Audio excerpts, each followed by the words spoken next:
Olá a todos e a todas, espero que estejam todos bem, se cuidando, né? Nessa segunda aula, a gente vai tratar sobre o recurso ordinário, né? O que seria então o recurso ordinário? É um recurso que eu interponho perante os tribunais superiores, né? Lá no STJ ou STF, a depender aí do conteúdo do recurso, quando as minhas ações elas se iniciam originariamente no segundo grau de jurisdição e não no primeiro grau de jurisdição. Então, quando eu não inicio a ação na vara de origem, né, no primeiro grau de jurisdição, nas varas, mas sim quando eu inicio diretamente no tribunal. Quando que isso acontece? Né? São excepcionalidades da lei, justamente quando há alguma prerrogativa de foro, né? Ou com relação à matéria, no caso de juízos estrangeiros. Né? Então, por exemplo, um mandado de segurança. O mandado de segurança a gente inicia ele diretamente no Tribunal de Justiça, né? E aí, como que eu vou recorrer para o próprio tribunal para eu exercer o duplo grau de jurisdição, né? Eu não posso recorrer para a mesma corte, porque senão não seria uma análise do segundo grau de jurisdição. E aí sim eu entro com recurso ordinário que será dirigido para o STJ ou para o STF, respeitando aí o rigor do artigo 102 ou 105, que é o que trata realmente da matéria, né, do STJ e do STF, a matéria que será apreciada então pelo STJ e pelo STF ou pelo STF. E aí eu tenho a tramitação desse meu recurso ordinário já no terceiro grau de jurisdição. Então, é a forma pela qual eu exerço o segundo grau de jurisdição das ações que se iniciam excepcionalmente no Tribunal de Justiça, já em segundo grau de jurisdição. Então, quando eu tratar aí de mandado de segurança, por exemplo, quando houver uma ação diretamente contra um município, né, quando a parte for o município, quando efetivamente houver um ente estrangeiro, né? Então essas ações elas iniciarão já no segundo grau de jurisdição, já no Tribunal de Justiça, né? Então, ou no TRF, né? Desculpa, eu esqueci de mencionar. E aí eu somente poderei exercer esse segundo grau de jurisdição lá no STJ ou no STF, a depender do conteúdo, né, da minha fundamentação, do que eu vou recorrer. Né? Então, respeitando lá o artigo 102 e o artigo 105 da Constituição Federal. Bem, quais são os pressupostos de admissibilidade desse recurso ordinário? Ele é extremamente semelhante ao recurso de apelação.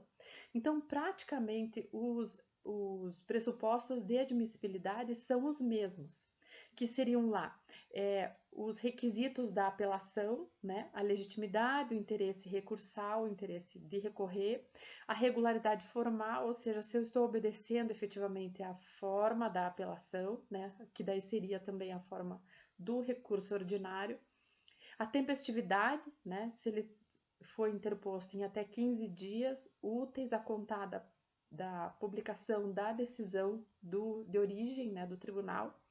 O preparo, o recurso ordinário tem preparo tal qual a apelação e a ausência de causas impeditivas ou extintivas do direito recursal, tal qual lá as condições da ação que a gente já viu na apelação.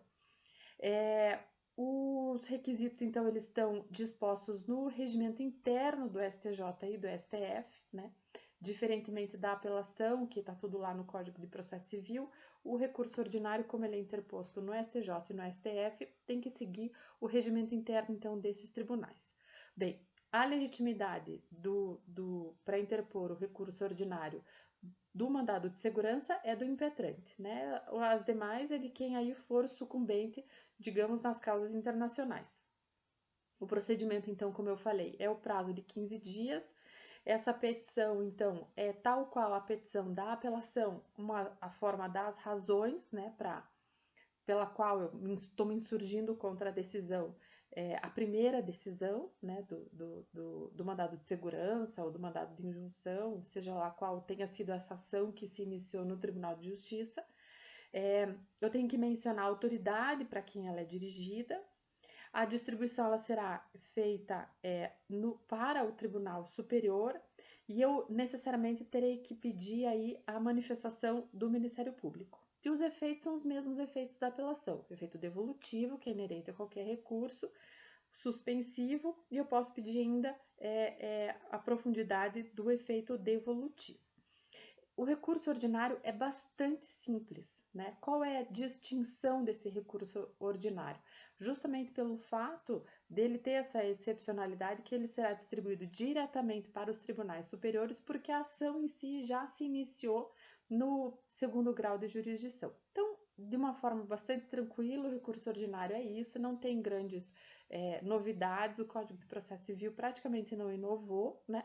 De modo que ele veio como ele já vinha formatado do código anterior, né? O recurso ordinário é isso, é uma peça extremamente parecida com a apelação, a diferença é que ele não é dirigido para o tribunal e sim dirigido aos tribunais superiores, uma vez que a ação inicial já iniciou no Tribunal de Justiça. Então, eu não posso recorrer para a mesma corte o mesmo grau de jurisdição que me deu a decisão, senão eu não vou ter aí o segundo grau de jurisdição, o duplo grau de jurisdição, certo?